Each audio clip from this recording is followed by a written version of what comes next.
Welcome to part 2 of our virtual gardening series, The Priority of Prayer.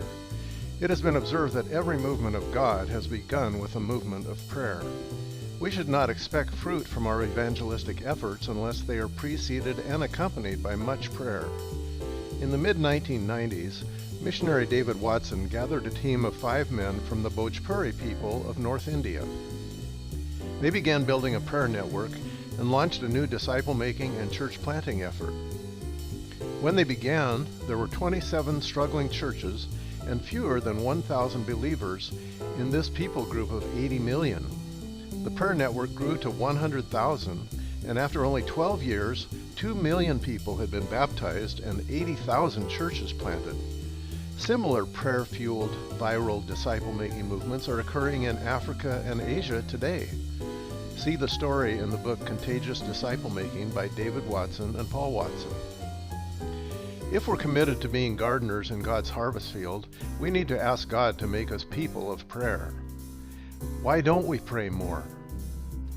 2 main reasons are that we feel inadequate and that we feel unmotivated. The short answer to both is, to coin a phrase, just do it.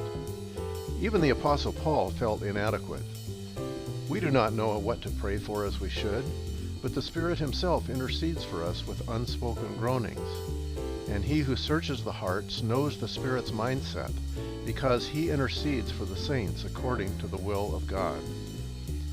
As to feeling sluggish and unmotivated, we're in good company with Jesus' disciples, who couldn't stay awake and pray even when Jesus urged them to do so in His extreme distress prior to His arrest and crucifixion. We may not know how our prayers are woven into the unfolding of God's purposes, including the salvation of lost people, but the Bible leaves no doubt that our prayers are critically important. So, pray when you feel inadequate, and pray when you don't feel like it. But remember, God's purpose isn't for us to drag ourselves into prayer because it's the right thing to do. He's our Father who loves it when His children want to spend time with Him. As we continue to pray and meditate on Scripture, we will find our hearts warming toward God and desiring to praise Him, thank Him, and pour out our concerns to Him. What are some ways we can pray for a harvest of souls? Number 1, build your own prayer network. Form a team with 2 or 3 friends and commit to praying for lost people and the spread of the gospel. You could pray together weekly via phone or video conference and share requests and encouragement via text. If you're already in a Bible study group, you could set aside 10 to 15 minutes of your meeting time to pray specifically for evangelistic concerns. Number 2, go on prayer walks. Walk around your neighborhood or other area, alone or even while video chatting, and pray for the people and situations in that area. If you meet someone, you might ask how you can pray for them. Number 3, pray Scripture. Use a psalm or other passage in Scripture as a prompt for your own prayer. It can be very helpful to write your prayer out. For example, Psalm 96:5, "All the gods of the peoples are worthless idols, but the Lord made the heavens. Splendor and majesty are before Him, strength and beauty are in His sanctuary."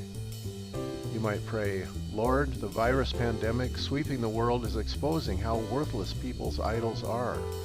Idols of health, wealth, convenience, comfort, security, career, family, and so on. I confess that some of these idols have obscured my view of you as my only source of hope and security. Forgive me and allow me to point others away from worthless idols to you, the true source of splendor and majesty, strength and beauty." Number 4, pray over people and events. As you hear or watch news reports, pray for leaders and others affected by current events. Pray for the tremendous physical, psychological, emotional, and spiritual disruption taking place, not just here, but in slums and refugee camps and other places with far fewer resources to combat the pandemic.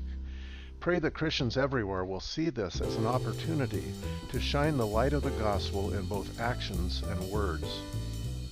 Stay tuned for part 3 of our series, Gospel on a Napkin.